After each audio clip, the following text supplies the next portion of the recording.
मैं जो ये कहानी बताने जा रहा हूँ वो मेरी नहीं है। ये कहानी मुझे सीपुर गांव के चौकीदार रामनिवास यादव ने बताई थी और उसने साफ कहा था, अगर तू इसे रिकॉर्डिंग करेगा तो हवेली का नाम मत लेना। लेकिन अब बहुत देर हो चुकी है।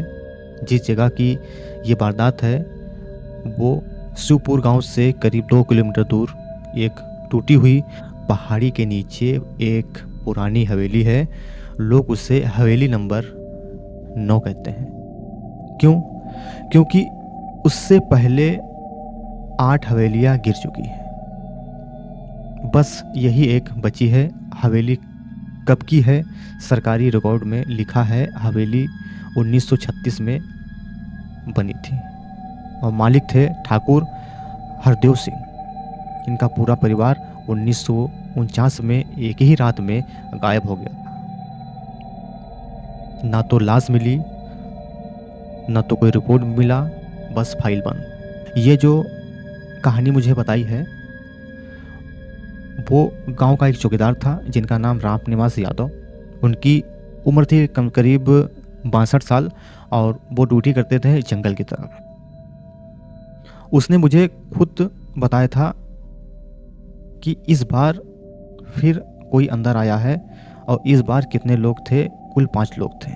सभी शहर से आए हुए थे और जो 5 लोग आए थे उनका नाम था अमित शेखावत जिनकी उम्र थी 27 साल और करण वर्मा 26 साल के थे, पूजा राठौर 24 साल की थी, निखिल जैन 25 साल के थे और राहुल मिश्रा 28 साल के थे। सभी कॉलेज के दोस्त हैं।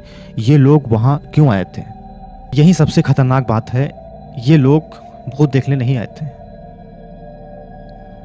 ये वीडियो बनाने के लिए आए थे, वीडियो शूट करने के आए थे एक यूट्यूब चैनल के लिए। इनका यूट्यूब चैनल था रियल नाइट फाइल्स। इनका मकसद दोस्तों क्या था जानते हैं आप? पूरी रात हवेली के अंदर रहकर पैरानॉर्मल एक्टिविटी रिकॉर्ड करना। किसने बताया था इन्हें हवेली के बारे में? एक लोकल ड्राइवर ने, नाम था शेरू। उसने कहा था भैया अंदर मत जाना, वहाँ रात में कोई रहता नहीं है।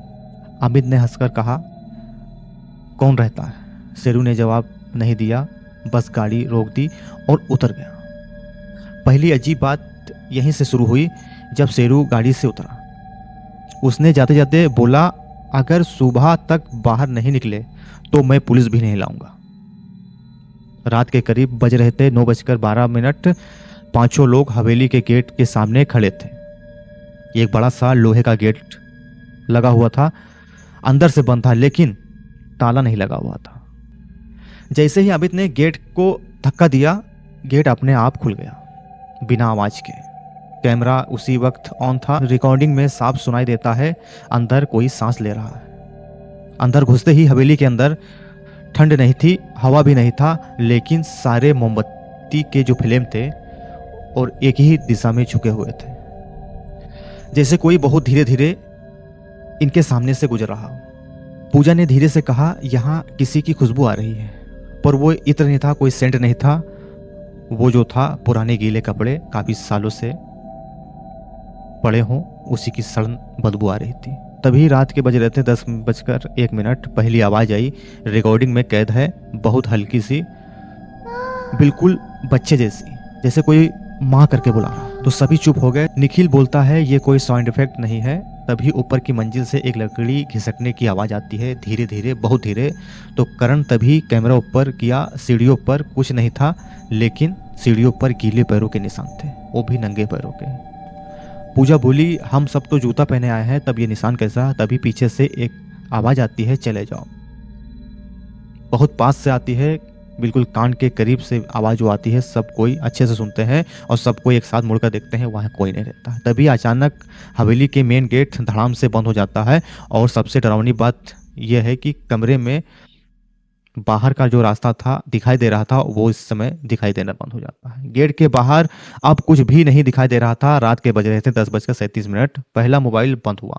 पूजा का बैटरी जो था मोबाइल का 78% था। तभी दीवार पर एक लाइन उभर कर आती है, गीला और लाल रंग का, जैसे किसी ने अंगुलियों से लिखा हो, तुम 5 हो राहुल हंसा और बोला, ये तो मजाक है। उसी पल दूसरी लाइन उभरी, 4 हो जाओगे। यहीं से कहानी जो थी वो बनती है। तभी ऊपर से किसी के दौड़ने की आवाज आती है, बहुत तेज से, बहुत भारी, जैसे कोई बच्चा नहीं, कोई आदमी नहीं। निखिल बोला, ये कोई आदमी नहीं है। अचानक पूरी हवेली की लाइट जो पहले जल ही नहीं रही थी, 1 सेकंड में जल गई।